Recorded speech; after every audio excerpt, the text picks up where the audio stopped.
Mora conducts physician-led support groups, helping people live healthier, happier lives, free from chronic diseases like diabetes, hypertension, and obesity. And on our podcast, Health and Mora with Dr. Lori Marbus, we bring to you nutrition and lifestyle medicine experts and extraordinary guests to empower and inspire you with their knowledge and stories of plant-based lifestyle so that you can be your healthiest self. Welcome to the podcast. I'm Dr. Lori Marbus, and today I'm super excited to welcome Leif Arnesen. How are you? Hey, I'm really great. Thank you for having me.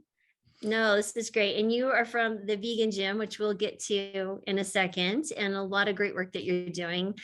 But you have a really incredible story of how your plant-based journey began. But so can we go back to, you were a young man and what happened in your life to turn things around?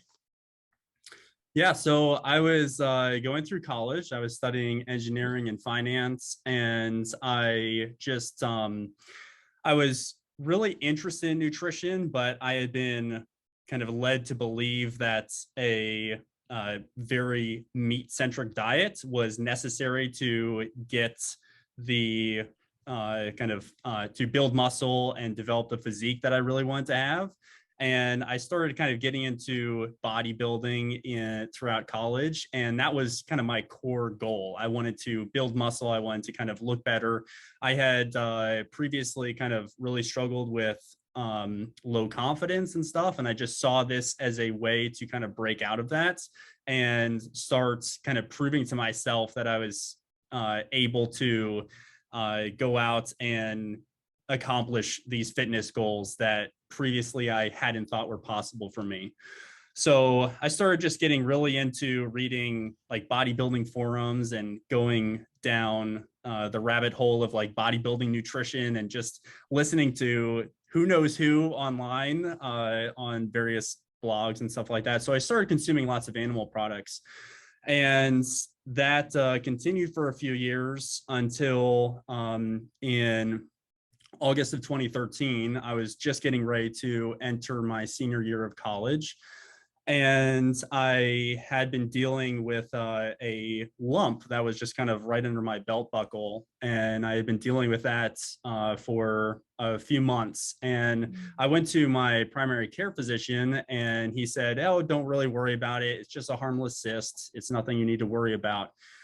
But it started growing a little bit and it just became really uncomfortable when I was sitting. Like I would wear belts, and when I sat down, like it would push against this lump. And anyways, I decided that I just wanted this to be removed. So I ended up given its placement. I visited a urologist, and we just he examined the lump and he wasn't convinced that it was a cyst, but he's like, "Okay, let's go ahead. We'll schedule you for surgery and then we'll do a biopsy after and we'll figure this out." I wasn't too concerned. I was pretty certain that it was just a harmless cyst as I was told, and ended up getting the surgery. And about a week later, the biopsy results came back, and I got a call from this urologist who also performed the surgery. And he said, "Your biopsy results came back, and I need you to come into the office to talk about them." And of course, that's nothing that anyone wants to hear. And it just, it didn't sound good. So I ended up going to the office like the next day or 2 days after that. And he sat me down, and the first thing he said is, "We got the biopsy results back, and it came back that this lump was actually a rare form of cancer known as Langerhans cell histiocytosis." And I don't remember any other parts of the conversation because my memory just kind of went black. But I was 21 years old, and I had just been told that I was diagnosed with cancer. And of course, I had already had the surgery, so we didn't actually really know what my status was in terms of any kind of whether the cancer had spread or anything like that. So I ended up given the rare nature of this type of cancer that I had, I was connected with a oncologist located in Annapolis, which was about a 3-hour drive for me. And my mom and I ended up going there for our first appointment. And I went through like a really dark time over the course of about a month where there were just lots of unknowns.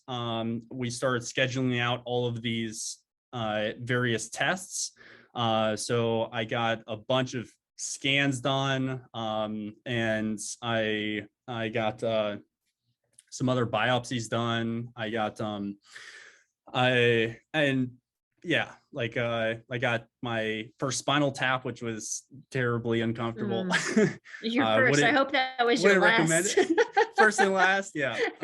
Wouldn't recommend it, but yeah, I just went through this this period, and by that time, I had been going back to school. So this was in September of 2013. So I had started going back to my classes, and I just really couldn't focus. And yeah, I was really overwhelmed by everything that I was going through at that time. And I ended up getting all these results back.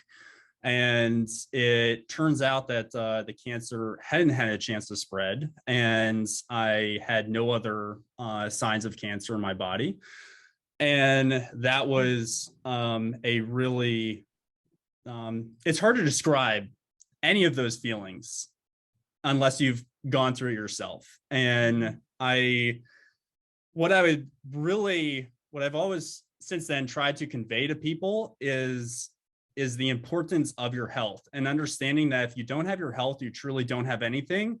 And it's unfortunate that most people don't really seem to understand that until they go through a serious kind of health scare. And if there was one thing that I could share with your audience, it's just I guess people who are already listening to your podcast are already probably more health conscious. So kudos to you for that. But if you don't have your health, you don't have anything. And that's something that's really important to always keep in mind. So that's what I went through. And then after that experience, I realized the importance of my health. I realized and then I got to a point where I just said to myself, I will do whatever it takes to never experience that again. I don't care what I have to do. I will do anything to never experience that again, because that was traumatic, to say the least. So I said, all right, I'm going to dive into the research surrounding cancer and other kind of serious medical conditions and diseases, and figure out how to prevent this moving forward. And up until that point, I was firmly a believer of your genes are your destiny. If your family has cancer, then you're going to have cancer. And by the way, there had been no history of cancer in my family. Wow. So that I guess that kind of helped dispel that myth. But I realized that through this process of researching, that we all have the power to take our health into our own hands. And when there's lots of research that I found published on the topic of cancer, heart disease, Alzheimer's, all of these kind of conditions that are often chalked up to being just genetics or bad luck. And I realized that somewhere on the order of 5 to 10% of these cases of these diseases can be in some way attributed to your genes. So what are we doing with the other 95% of that? And it turns out that is all within our power. We can decide how we want to eat. We can decide how we want to be active and move our bodies. We can decide what kinds of health practices we want to have when it comes to our hydration, our sleep, all these other lifestyle factors that have a monumental impact on how your long-term health is going to end up. So in doing all that research, I stumbled across a lot of resources on plant-based nutrition. And the first main book that I read along this topic was The China Study by Dr. T. Colin Campbell. And that was a huge eye-opener to all of these things that I just touched on. And I realized, okay, I have the power to take control of my health. I have the power to do whatever I have the power to create the health that I ultimately want to have. And so I said, okay, first thing I'm going to do is just follow what this science is clearly telling me to do, which was to cut out animal products. So I did that overnight, and I started following a plant-based diet. It was about a month later that I started stumbling across things in kind of the world of veganism. And I started learning about kind of the ethical side of our lifestyle choices. And I ended up watching the documentary Earthlings, which just really shattered a lot of kind of false beliefs that I had around what it means to live kind of an ethical life. So I ended up going vegan, but yeah, I'm very much into veganism for all of the reasons, but focusing on kind of a healthy plant-based lifestyle is a really crucial part of that for me. And I know there are many ethical vegans who don't really care too much about what they eat. And I would advise everyone to kind of take your nutrition seriously, regardless of kind of what general lifestyle or diet you follow. But yeah, I think there are some people who just prefer to take the ethical side to that. And if that's what you want to do, that's perfectly fine. But I have decided that, yes, I want to be vegan for the ethical side of things, but I also really want to be sure that I am being as healthy as possible with my nutrition. Yeah. And, I would also add to that those who are ethical vegans, because I mean, many of them I would call friends, if you really want this movement to go forward, be the model, right? So it's going to be not only for the animals and the planet, but, have people look at you as a model and say, wow, you're beaming of health. I want that too. So there's nothing here at loss. But if we're eating the processed vegan junk food, people are going to look like you're no healthier than anyone else. Why go through the trouble of eating vegan food? So I really feel like if they want to push the movement, they feel so passionate about, feed yourself well. So you're going to do yourself well and be the example that you want others to emulate. I mean, people are going to look at you before they listen to you. It's just the way the world works. But yeah, I agree though, there's so many reasons, Earthlings, and I'm impressed anyone can finish the documentary. It was challenging. I interviewed the director of that, and I just, hearing and talking to, I've interviewed a few directors of films like that, and it's just hearing their story and their passion. It's I'm impressed that they could also be in person and filming these type of things. It is quite moving, and it's definitely affected. You enter into health and then it builds upon itself. But when I was in the Air Force, I got deployed to the Middle East, and I came back and I was having a lot of abdominal pain, and like to the point that my kids can even hug me. And so I was a physician, and I go to some of my colleagues, and they scoped me, and I had 6 ulcers, and they said, Lori, it looks so bad. We're a little bit worried that this could be, cancer. And just them saying that to me, I didn't even go through it ended up being just some, regular peptic ulcers that I had to take medications, and they were fine.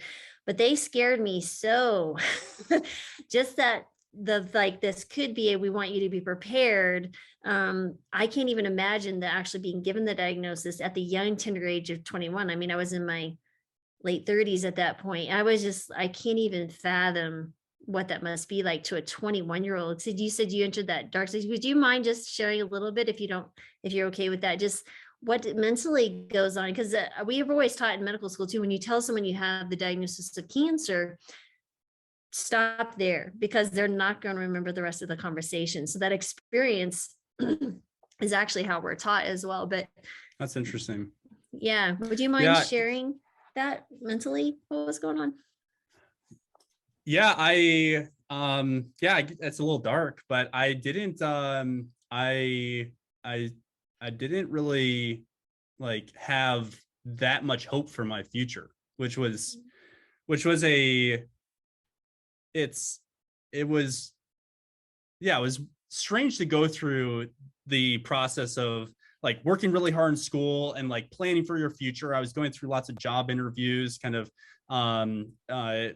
in the spring semester of my junior year, heading into kind of the summer. And I just was like planning my future and thinking, oh, I have so many possibilities. I went to a pretty good school, have a degree in engineering, and studied finance as well. And I had lots of options and possibilities. And then to go from all of that and feel like it's just kind of pulled out from under you. And then I didn't really have a good understanding of like exactly what the possibilities were in terms of like outcomes here.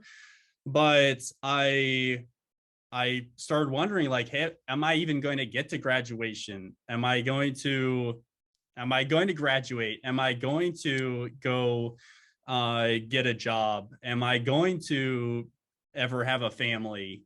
Am I going to be able to experience these things that I just took for granted as being in my future?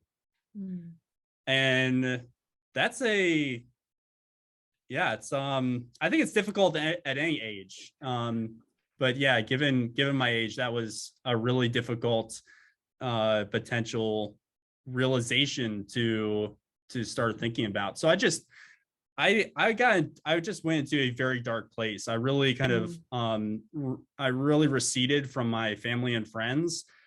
I couldn't pay attention to class when I went, and I spent a lot of that initial month driving to and from tests and spending time in oncology centers.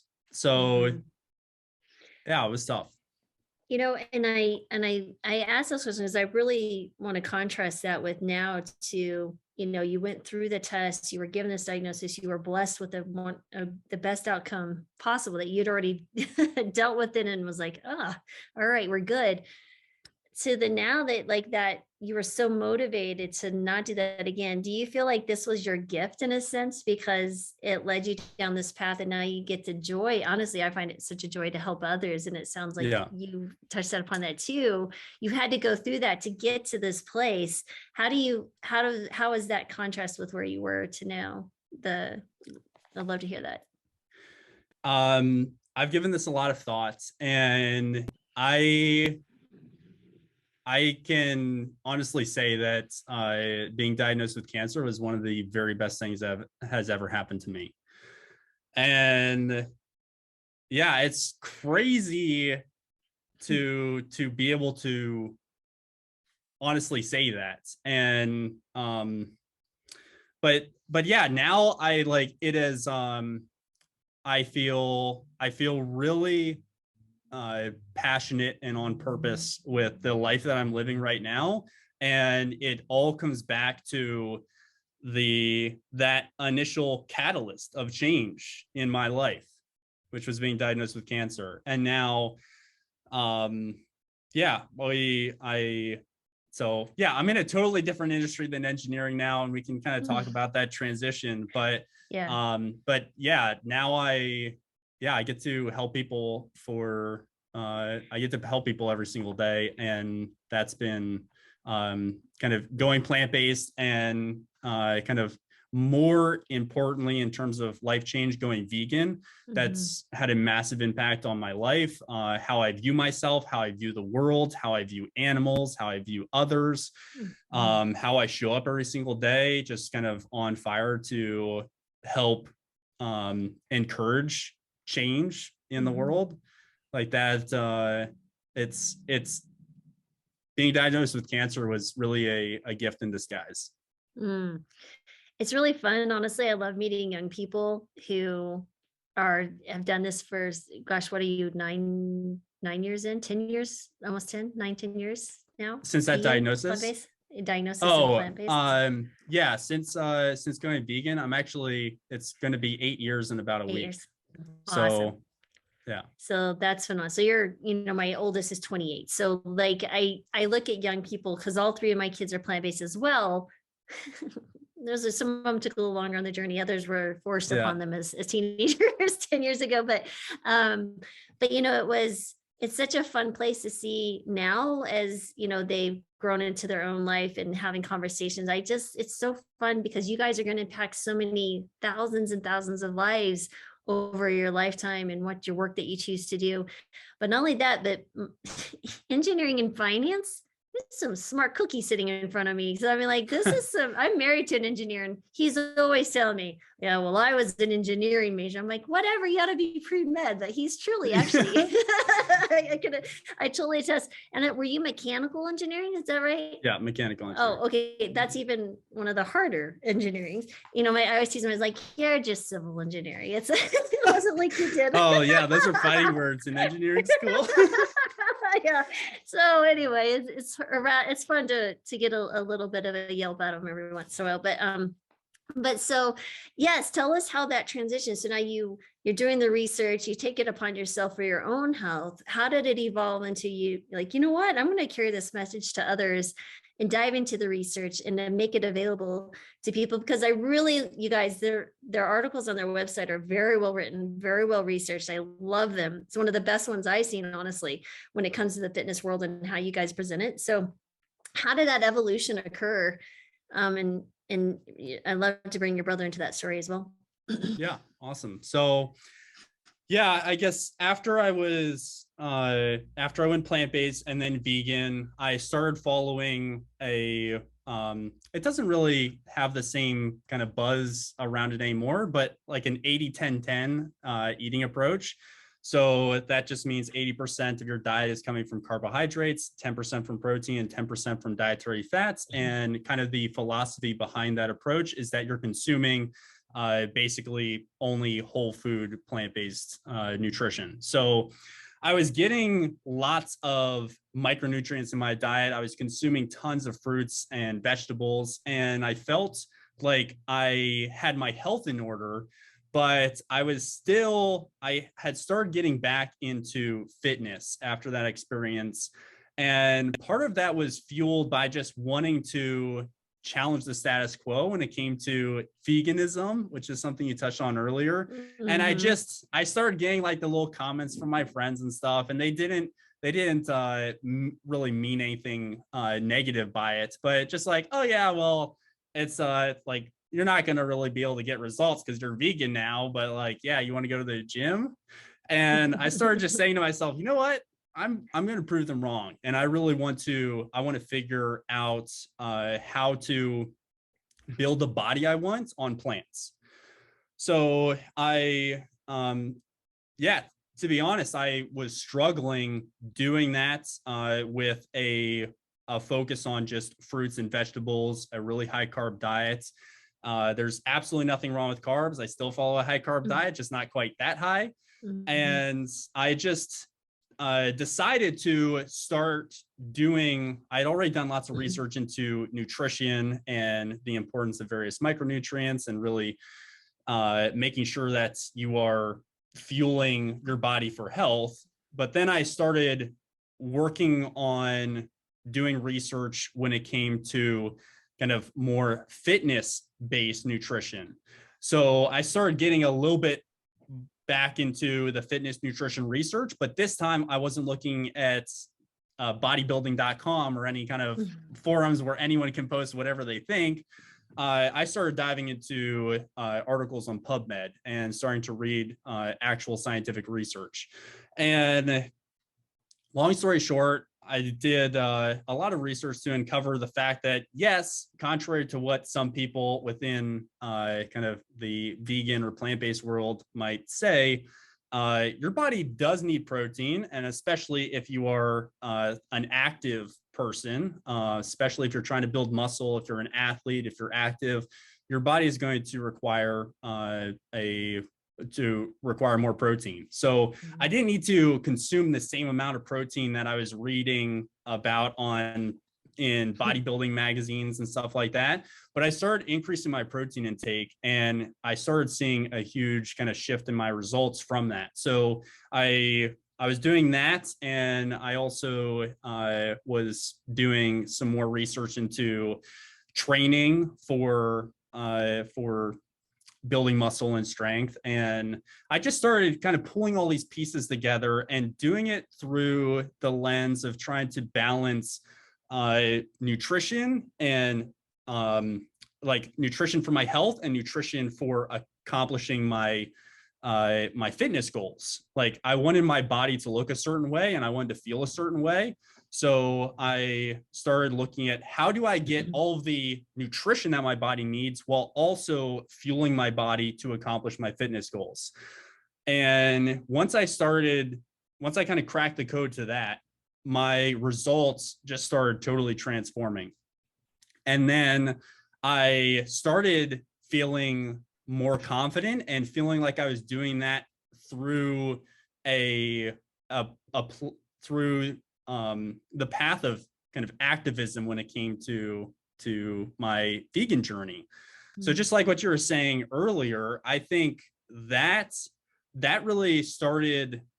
I realized that I could spread veganism through fitness, and fitness could be my own personal form of vegan advocacy. And I just thought that was so cool. And I started seeing that transform my friends and my family members and how they viewed my nutrition and my vegan lifestyle. And I started inspiring some people. One of the first people I inspired was my sister Elke, and I eventually got her to transition to a plant-based and then vegan lifestyle. And then I started working on my brother Anders. He went through the Marines, and after he got out of the Marines, he served in the Marines for 4 years. And then after he got out, he came back to where we live in Lancaster, Pennsylvania, and he moved in to my apartment. And we had our fridge that was segmented into two halves. We had his meat half, and then we had my just like plants and whole foods and stuff. And I was very diligent about making sure there was like a actual air gap between these food items, because I didn't want any cross contamination. And I would just as brothers tend to do, I would kind of give him I would kind of ruffle his feathers a little bit when it came to his approach, and just kind of made some comments here and there, and he would do the same to me a little bit, and we just kind of go back and forth. And then one day he's like, okay, I'm done with these comments. I just want to prove you wrong. And then he said, I'm going to go vegetarian, and I'll prove to you that I can do this. And then I want you to stop making any kind of comments, because I'm going to give this a shot. And I was like, okay, awesome. That's totally fair. Let's do it. And he kind of committed to doing it for a month, and he started losing weight, started feeling better, started just feeling healthier. And then 1 month became 2, became 3, became 6, became 12. And after he was vegetarian for 12 months, he had dropped 50 pounds, and he had just he started feeling absolutely amazing. And then he's like, he was also into fitness as well. And then he said, okay, well, I really want to commit to doing my first bodybuilding competition, and I'm going to do that as a vegan. So he ended up going vegan, and he did 3 months of prep heading into the bodybuilding competition. He was already pretty lean at that point, so he didn't have to get too much leaner for the competition. And then he stepped on stage and he won everything except the overall in the competition. So then he's like, okay, there's something to this, and I want to continue doing this. And he started, he was really understanding at that point kind of the ethical side of it, the health side, and he just said, okay, this is what I want to be doing. And then fast forward about a year, and we started talking about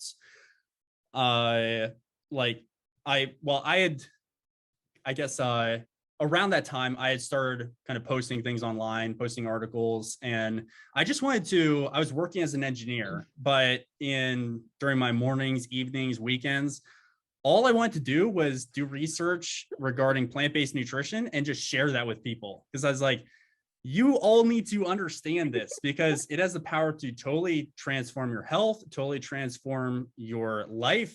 And I had seen firsthand how veganism had really changed my perspective of the world. And I think for anyone who's not vegan, that might sound a little idealistic, but it's really true. And I think if you give it a chance, you would see the same. But I just wanted to share that message with other people, and I just started publishing things online. I was like, this is what I want to do in my free time. Like, this is fun to me. So I just started doing that, and then I started getting people asking me, hey, do you do coaching? Can you help me out with this? Can you give me some advice? And I said, oh yeah, I guess I can give you some guidance. And I would just start doing that here and there. And then just started getting more and more of those requests. And I had asked my brother Anders if he wanted to join me in kind of launching a coaching program for people who follow a plant-based diet. And he said, yes, I'd like to do that. And so yeah, over the past 4 years, we've worked with over 1,000 vegans in our one-on-one coaching program. We now have an outstanding team of people who helps us do all the coaching and do kind of all the back end stuff, and just helping to transform people's lives. So that's really my mission. That's become my life's mission, is just sharing this message with anybody who wants to hear it, and then people who want to kind of take that next step in their own fitness journey, whether they want to kind of increase their confidence or self-belief, or lose those 20 pounds or whatever it is. I just wanted to provide a platform for helping other vegans accomplish their fitness goals, because I had seen firsthand how that had transformed my life, and then really had a ripple effect in the lives of other people around me. And I just wanted to give that gift to other people. And that's why we do what we do. That's really awesome. Now, is this just online, or do you have a physical gym as well? It's just online right now. We're in the process of buying gym equipment, and I don't know what that will turn into exactly. Okay. It will start as more of like just a boutique like training gym, mostly for like content production, stuff like that, but we'll see where it goes. Awesome. I can appreciate, we were talking a little bit earlier before we started about the whole launching businesses, and yeah, so I could totally appreciate every step of that. So lots of questions there I could go into. But I think where the audience will be curious is that you said you kind of cracked the code, so to speak, where you started seeing your own fitness, and you already said you felt healthy, but then you started seeing your fitness goals coming into line. How did you crack the code? Like, what is the code? Yeah. So I guess, I'll go into some detail about like exactly what really matters. So at the end of the day, if I had to boil it down to like 3 things, it would be energy balance. So calories, basically. You don't necessarily need to track calories, so don't like tune out when I say that word. But yeah, the research very clearly says calories matter. And I can expand on that if you'd like some more information. So making sure that you have your calories in check, and that matters regardless of your fitness goals. I don't currently track calories. I haven't done that for a while. And there is a point where you can start focusing on a more intuitive eating approach. And my goal with all of our clients is to not have them like track their nutrition forever. Like the goal is to track to understand and then transition off of that. That's really that's what we push all of our clients to do. But calories matter, so that's the first part. Second part is protein also matters. So being sure that you're consuming enough plant protein to accomplish your fitness goals. That matters both for losing weight as well as building muscle. And I would put building strength and athleticism within the same category of building muscle. But the reason that protein matters for losing weight, and more specifically fat loss, which is a really important distinction, is that your body needs protein to support your lean muscle mass. So if you're not consuming protein while you are focusing on weight loss, if you're not consuming adequate amounts of protein while you're focusing on weight loss, then you could have the experience of losing 20 pounds, but not really feeling like your body changed that much. So there's a term called body composition, which just means basically like, what is your proportion of muscle mass to body fat? Like how much body fat do you have in your body versus muscle mass? And generally people want a body composition with lower levels of body fat and higher levels of muscle mass. So this doesn't mean that you need to have the goal of getting really big and strong and jacked or whatever. But I think everyone, men and women, both want to feel, for women, it's like, I want to feel strong, sculpted. Well, those are all words that kind of are in line with at least maintaining or potentially building some muscle mass, while for some people, reducing your body fat stores. So that's why body fat is important for weight loss, because it supports lean muscle mass. And if you want to lose weight, I would encourage you to shift your perspective there and focus on fat loss, not weight loss, because there is the distinction there is very important. And I have seen so many examples of people who focus on losing weight, and yeah, they see the number on the scale go down, but it's not all body fat. You're losing some lean muscle mass along the way. And then, as I mentioned earlier, that could have the potential effect of really having the same body composition, or basically looking in the mirror and feeling like you look pretty similar to what you did 20 pounds heavier, but you have lost those 20 pounds. So you should have seen your body composition improve.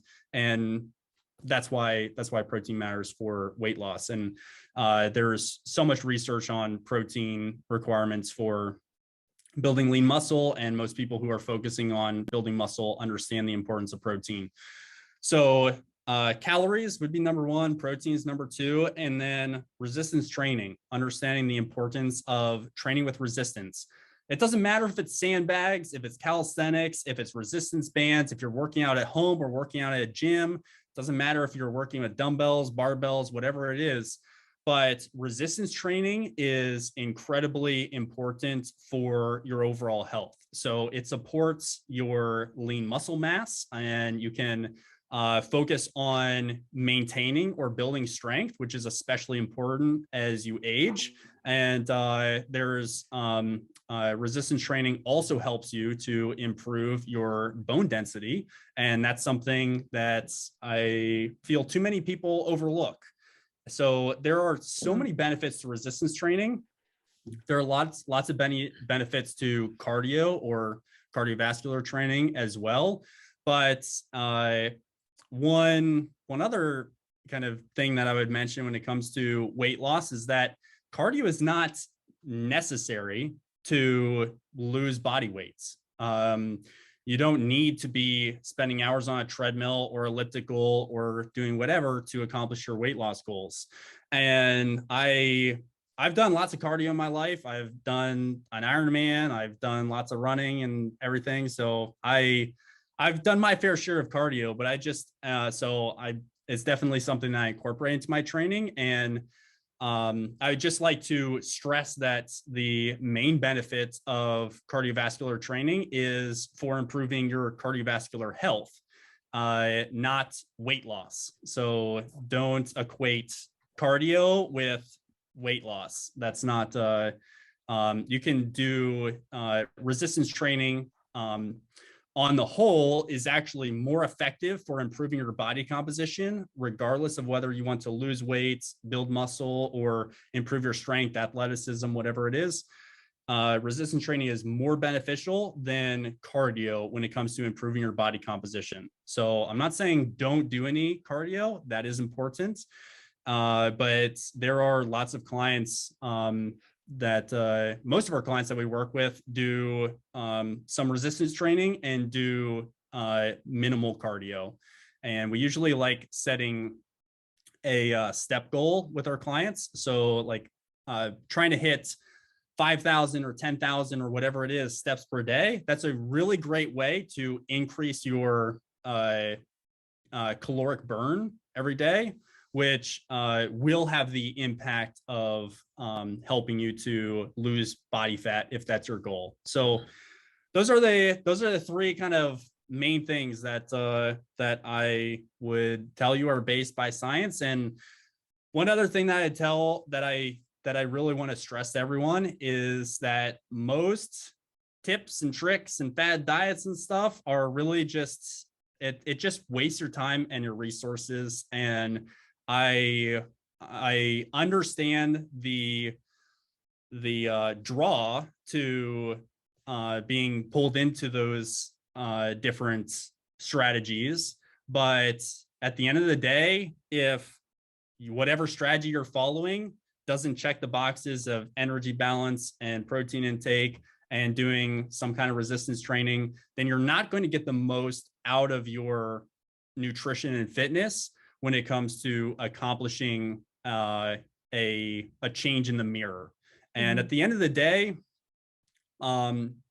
most people really just everyone wants to just feel great and look great.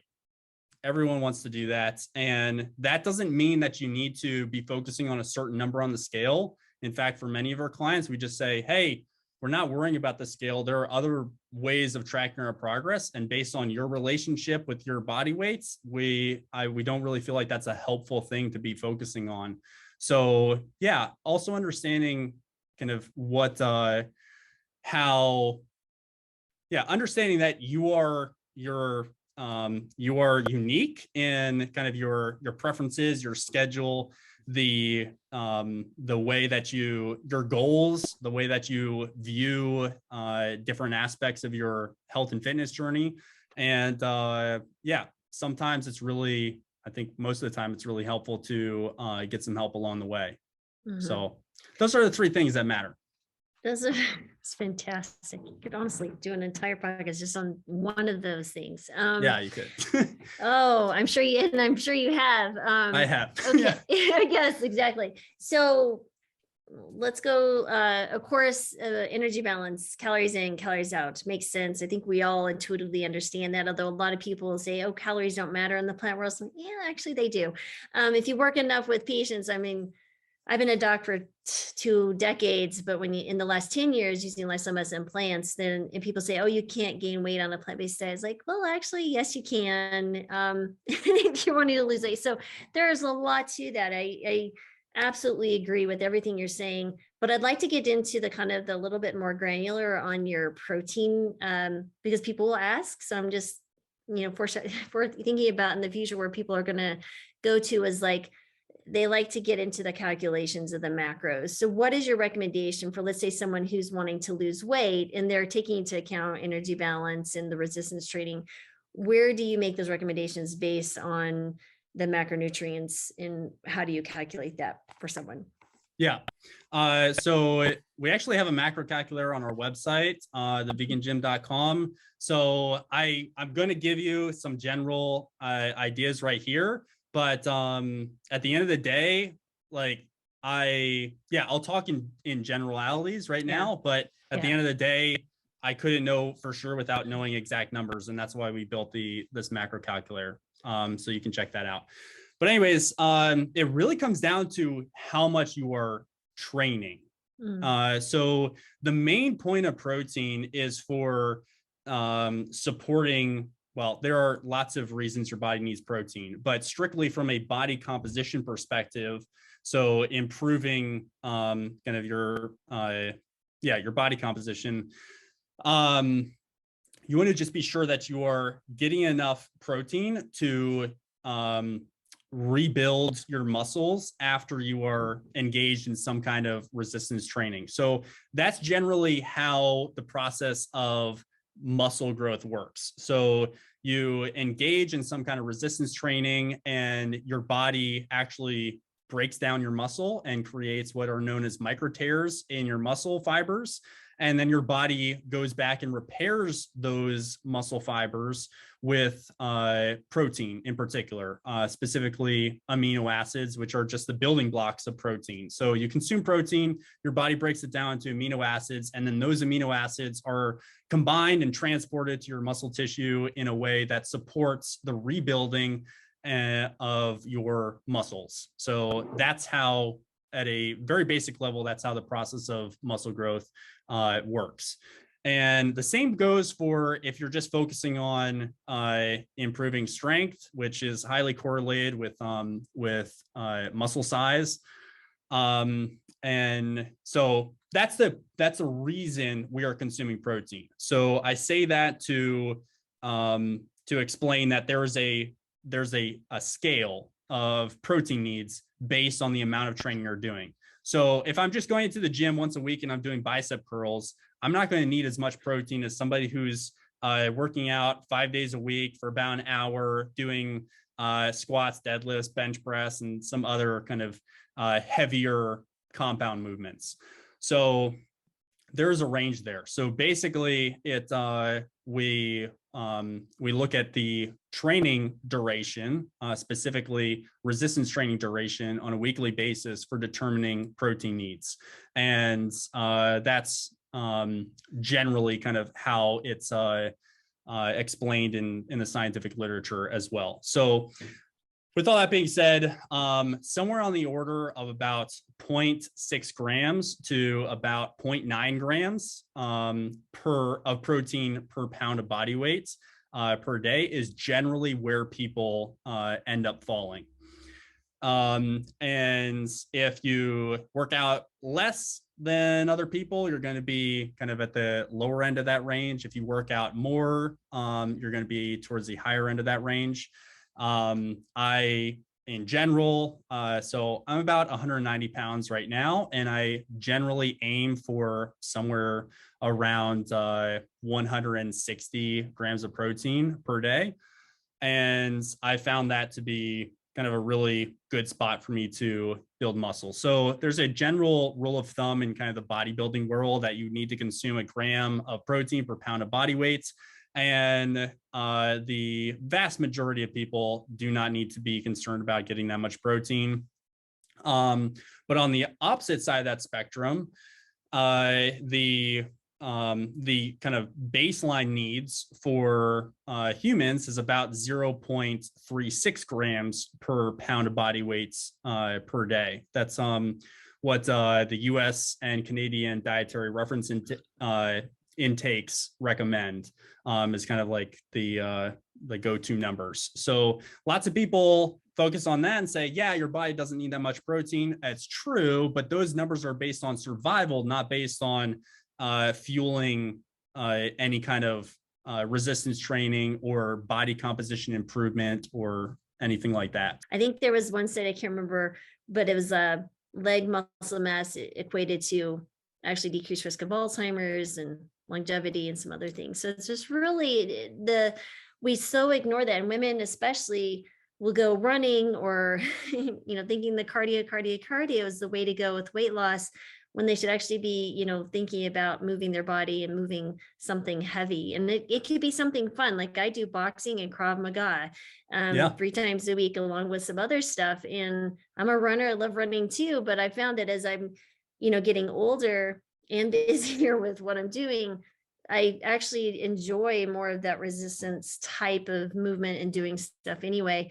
But especially the boxing, and you're hitting stuff, you're going to walk out of there knowing you were trying to move a heavy 100-pound bag. You're going to feel it. And so some really good stuff there. And there's like weighted jump rope if you want to combine, there's all sorts of stuff. I've had patients, start with just push-ups against the counter, and then, for a few minutes a day. And then before you know it, they're like, I can do 60 in a row. And I'm like, that's freaking awesome. Yeah. So, you could start small. There's lots of ways to get started. So don't feel, overwhelmed, like you have to have this perfect regimen. And I'm sure you work with all sorts of levels of people beginning a resistance training program.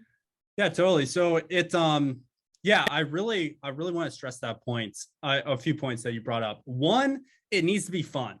Mm-hmm. Like if you're not enjoying what you're doing, you're not going to stick with it long term. The goal of fitness and nutrition should not be, oh, I don't like this, but I'm going to make myself do this because this is what I was told is going to get results. No, I believe that's fundamentally flawed, because the goal is long-term sustainable fitness. Like the goal is creating a lifestyle, not creating a diet. Creating a lifestyle, not creating some kind of training program that you don't look forward to doing every single day. And once you turn the corner there and actually are following a program that you truly love, it's going to change the game when it comes to your results. So I love how you brought up doing activities that you just enjoy, and that needs to be the kind of the foundation of your nutrition and your exercise. We ask all of our clients when they come into our program, hey, what foods do you enjoy? What kinds of exercise do you enjoy doing? And then we build plans based on those things. And we have people who will say, oh yeah, well, I love chocolate, but I know I'm not supposed to eat it. Like, says who? Like, you're just, you shouldn't like only eat chocolate, and you shouldn't have 1,000 calories of chocolate every day, but let's work some chocolate into your plan. There's no reason you can't do that. Oh, I've got some stories on that, but go ahead. Yeah. so that part is really important. The making sure that you actually enjoy what you're doing is just crucial. And then also you touched on kind of aging and the importance of resistance training and focusing on some of those types of activity. And that is really crucial. We've worked with clients into their late 70s, and it's really awesome to see older people taking prioritizing their fitness, their health and fitness. And my kind of ultimate goal is to feel great and look great for as long as possible. Like that's what I want to accomplish. And I really want to have a lifelong commitment to being physically active, to fueling my body with nutrition that I know my body loves and I also enjoy. And once you have all those pieces together, it's amazing how easy health and fitness can really become. And it's not something that you feel like you have to do. It's something that you want to do. It's something that you get to do every single day. And that will totally transform your perspective around nutrition and fitness. And it will also transform your results, because you're going to actually want to be doing it every day. And consistency at the end of the day is really the number one driving force behind results.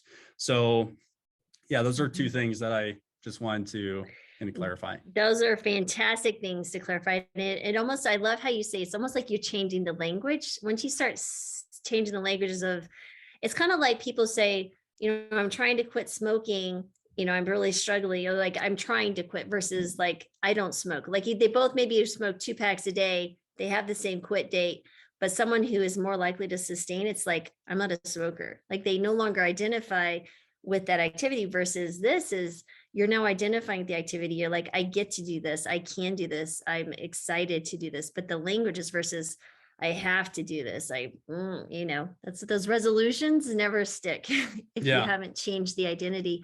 But that was totally. really true. But going back to the chocolate and the potato, I got a chocolate Yeah. story and a quick potato story with Okay, cool. patients. Let's hear I it. have some of the funnest conversations. I had this one lady, all sorts of health issues, diabetes, hypertension, you name it. And for the life of me, I was like trying to get her, try a plant-based diet, 30 days, 90, whatever. She goes, but Dr. Marvis, that means I have to give up my chocolate. I was like, you can have your chocolate. She goes, can I have one small piece? And I was like, fine. And so she did. And honestly, she continued her one piece of dark chocolate. We went to dark chocolate, vegan dark chocolate, and she did fantastic, lost weight, felt good. And I have another patient more recently who type 2 diabetic, struggled to lose weight, the whole story. Started seeing her on plant-based telehealth. She ate just air fried tater tots every single day. And she's lost like 70 pounds, reversed her diabetes, normal A1C, off insulin. And I'm just like, I just love that so much because it's just like, she started getting leaner. She had a lot of weight to lose. She's kind of cut back a little bit on the tater tots because she's eating quite a bit of tater tots. But here's someone who just, they weren't, oil fried, but they were air fried. But still, it was just really fun to see her being able to say, I reversed my diabetes eating tater tots, but it was a Yeah. healthier version. But it was really fun to see that she was able to enjoy it, snicker to herself when people say, oh, you can't have that, to eat that. It's just really fun. You're absolutely right. You can still enjoy these foods, maybe with the moderation in some of them, but absolutely healthier versions. But yeah, I love that. That's fabulous. And the last thing would be, I guess, too, I had a question would be like, what type of things for someone who's just, looking into starting a resistance training, where do you tell them, or where have you found that a lot of people find some success and not get too stressed? Like, how do you kind of approach that beginning to help people start thinking if they don't reach out to you? So guys, check them out though, thevegangym.com. But what other advice would you give to someone starting something? Yeah. If I were to go back in my fitness journey, the first thing I would do is get a coach. And yeah, we run a coaching program. You can check it out, but I don't care if you work with us or someone else or whatever, but just like if you are really kind of overwhelmed by the thought of like, oh, I need to do this research to understand what kind of training I should do for my body, and I have maybe this physical limitation, or my goals are specifically this, and I don't know how to like create a training program around that.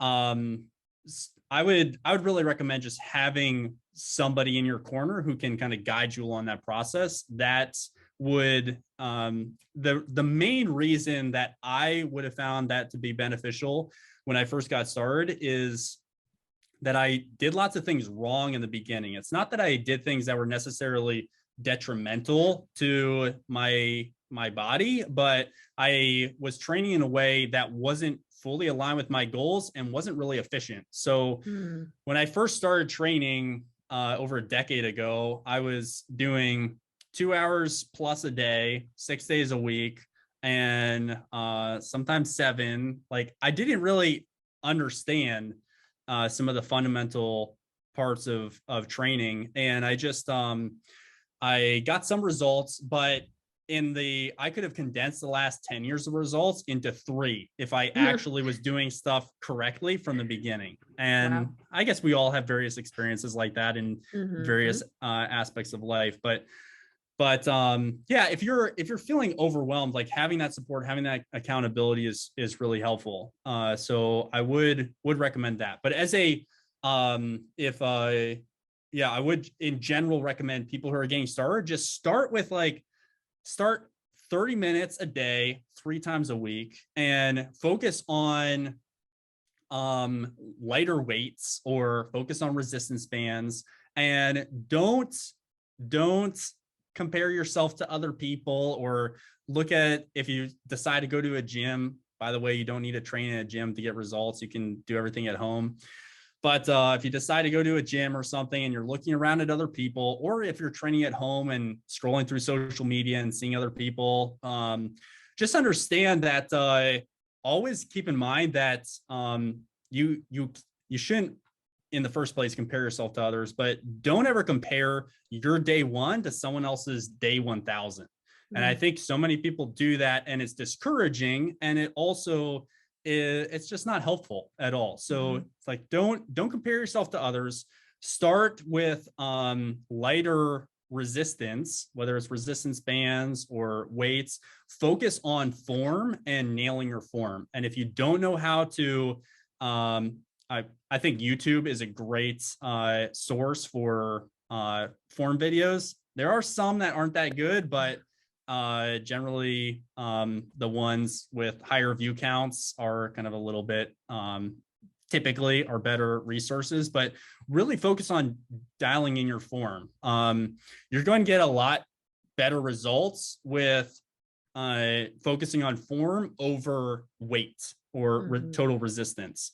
So that's another thing I messed up, is I just went straight for like, oh, how do I lift heavier and heavier and heavier? And I was compromising my form, and that's not, that puts you at risk for injuries. It also doesn't give you as good, it doesn't give you as good of results as you would otherwise if you had been focusing on form. So yeah, my advice would be, hey, if this is like daunting to you, get a trainer, get a coach, get someone who can guide you through that journey. And then also, especially if you're starting out and you're doing this on your own, focus on just developing a routine, and just say, hey, like, you can even start with 1 or 2 days a week, but just say, hey, I'm going to do resistance training at this time every single week. I'm just going to show up. I'm going to do it for 30 minutes, and I'm going to just build that consistency. I think lots of people make the mistake of going from couch potato, which is like 0 miles an hour, and then just like mashing the accelerator and trying to go 0 to 100 like right out of the gate. And that is only going to set you up for burning out. It's going to set you up for potentially getting injured, and it's just not going to set you up for success. I much rather see you just start slow and start building momentum, and just building that over time. That's what's going to be much more sustainable. And then, yeah, don't be concerned about what other people are doing, and just focus on your own journey. That's really important. We also tell our clients all the time, hey, there are going to be days that you don't want to train, and that's okay. You don't need to hold yourself to an exact training schedule. The goal is being consistent most of the time. The goal is not 100% consistency. So we tell our clients, hey, if you're not feeling like doing exercise on a particular day, just make a 10-minute commitment. Just put your running shoes on if you're going on a run, grab your gym bag if you're going to the gym. Just make the first steps to further solidify that as a routine in your life. But if you get 10 minutes into your workout and you're saying, hey, I'm really just not feeling this, awesome. Just go and show up for the next workout whenever that is in your schedule, and don't worry about not doing everything in a particular workout. So again, like, I'm not 100% consistent, and this is like what I do for work and life and everything. And I think that's really important to understand. For, again, the ultimate goal is the long-term sustainable plant-based fitness journey. And that does not require 100% consistency. It doesn't require giving up your favorite foods. It doesn't require doing exercise that you don't enjoy. Making sure that all of these things are aligned is what's going to get you results. 100% agree with every single word that's come out of your mouth today. It's like, I love it. So it's Cool. really, guys, you really, and trust me, I have a long fitness journey myself. I've always been active with active duty, military, as runner, and all those things. And then as a physician, listening in the science, it's all very, very, very good. So you guys, if I had to choose, someone to send someone, check them out, thevegangym.com. I'm super excited. Hopefully, I'd love to see franchises around the world. Vegan gym. Yeah. That would be fantastic. Let me know. Might invest. Awesome. Talk about the business side of stuff. But yeah, no, it's really cool to see. Like I said, I love, one, you're entrepreneurial, two, you're taking your mission and you're making it your life's work, and that just will make you wake up each day and just have a joyful living. I mean, it's going to be fantastic. So love it, love it, love it. So thank you again for all your time. I know we went over the allotted time, but there was so many questions. I really enjoyed all this. Yeah, thank you so much. Yeah, absolutely. But you guys check them out, thevegangym.com. And plus, you also have a really great Instagram. I love that too. You were talking about form. You guys have some of the cutest videos where you have someone doing it wrong and you yeah, pull them out of the frame or do something.